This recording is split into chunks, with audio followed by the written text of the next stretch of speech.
Well, welcome back to Dinner Time Devotions here at the chapel. I'm taking us through a journey through the 7 letters to the churches in Revelation 2 through 3, and today we conclude with the church in Philadelphia. Now this is the church, this is the faith that you and I want to experience, that you and I want to be like. Normally throughout these churches, Jesus gives mostly a commendation to most. There's a few where he doesn't, but usually there's a rebuke as well. This is something that you need to change, something that you're not doing right.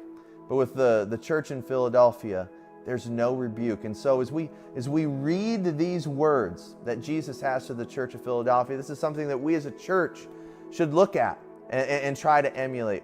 But these messages aren't just for churches, they're for individuals as well. We should be reading these words and in a way looking at a mirror at the same time and analyzing in what way are we following the guidance of Christ and the messages that he has for these churches.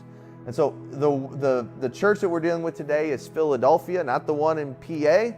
This is the one in Asia Minor that was named and nicknamed because the founding king had such a strong relationship and love with his brother. So Philadelphia, the city of brotherly love, that's where the nickname of this church came about. And this was a church of great love. The commendation that Jesus gives to the church in Philadelphia basically can be boiled down to this: you guys are doing great.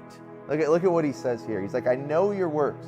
Behold, I have set before you an open door, which no one is able to shut. I know that you have little power, and yet you have kept my word, and you have not denied my name. Jesus says here that even though you have little power, either there's not very many of you, or there is kind of this authority that's over you that is dominant, but I've given you an open door, and you are a church that seeks that and walks through it.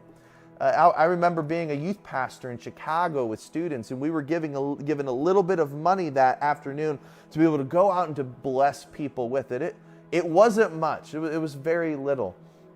And I remember as we would go out, we would break up into groups, and students would look and go, Brandon, what do we do?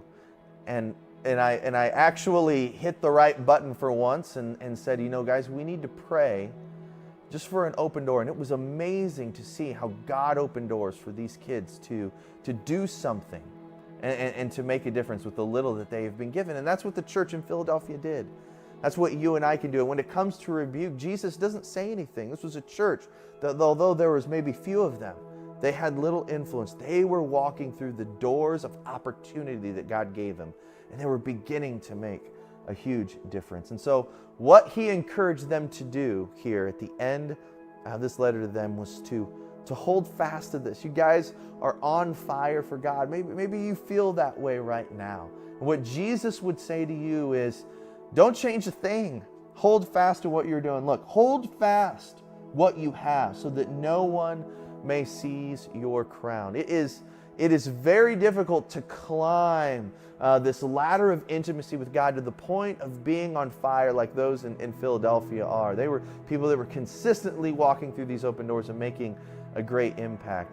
It's hard to get to that point, but what Jesus is saying is once you get there, and the core of who you are is fully devoted to him, hold fast and don't let anyone come in the way of knocking you down from that. It's hard to stay there with that great intimacy with him. And so his encouragement was hold fast. And to those that do that, even though it may be hard, it's hard to climb that ladder and it's hard to stay up there. But to those who overcome, he says, I will make him a pillar in the temple of my God. Never shall he go out of it, and I will write on him the name of my God and the name of the city of my God, the new Jerusalem, which comes down from my God out of heaven, and my own new name. For those that overcome will have this incredible dwelling in this new Jerusalem that will eventually come, and all things have passed away. As we conclude kind of the dive into these 7 churches, I think my message right now to you is Philadelphia is the goal. This is what we should be looking for. We should be a people that have a mindset of praying to God consistently. Lord, use me.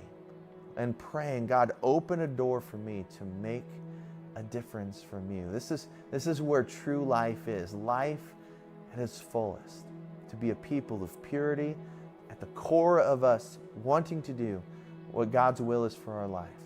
and having a consistent prayer life and walking through those open doors that He provides for us. Thank you for being a part of these dinner time devotionals. This weekend is Memorial Day weekend, and we have a chapel tradition. We pitch the message out, and we do a spontaneous question and answer service. So if you can join us at 5 o'clock on Saturday or 10:40 on Sunday, we'll be live streaming this service, and you can, by the way of email, send in questions, and on the spot, we'll do our best to answer the ones that we can, and when we don't know the answer, we'll tell you we don't know the answer. Hope to see you then.